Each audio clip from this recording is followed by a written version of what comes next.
नमस्कार, मैं doctor Pankaj Dwivedi, orthopaedic surgeon, horizon hospital Raipur. आज हम चर्चा करने जा रहे हैं पीडियाट्रिक ऑर्थोपेडिक इंजरीज के बारे में। देखिए, ये एक बहुत ही वास्ट टॉपिक है। बच्चों के अंदर पाए जाने वाली प्रॉब्लम्स भी अपने आप में एक बहुत बड़ा सब्जेक्ट है and I think we can have discussion disease by disease, लेकिन आज एक एक करके हम चर्चा कर सकते हैं इस पे। लेकिन आज मैं आपके समक्ष चर्चा करने जा रहा हूँ पीडियाट्रिक फ्रैक्चर्स के चैलेंजेस, जनरल ओवरव्यू। एक स्पेसिफिक जगह की बात नहीं करूंगा कि हाथ के, पैर के, एल्बो के, नी के, एक जनरल ओवरव्यू। चैलेंजेस क्या आते हैं? देखिए, चैलेंज आता है ग्रोथ प्लेट का।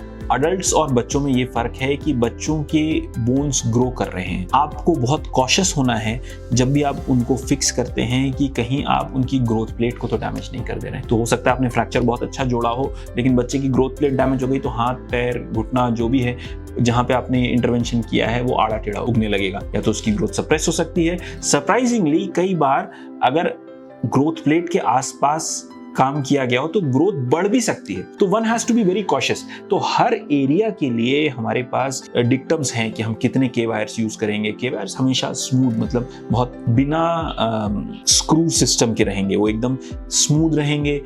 एक या दो बार के अटेम्प्ट से ज्यादा अटेम्प्ट्स नहीं लेंगे। फिक्स्ड एंगल्स पे उनको यूज करेंगे। तो जो भी डिसिप्लिन डिक्टम लेड आउट है उसको अगर हम फॉलो करते हैं तो most of the time, and I am saying most of the times क्योंकि फिर भी सब कुछ, सारे डिसिप्लिन, सारे डिक्टम फॉलो करने के बावजूद भी ग्रोथ प्लेट का बिहेवियर कैसा रहेगा कोई प्रिडिक्ट नहीं कर सकता। Not just because of the operation, पर इंजरी की वजह से भी।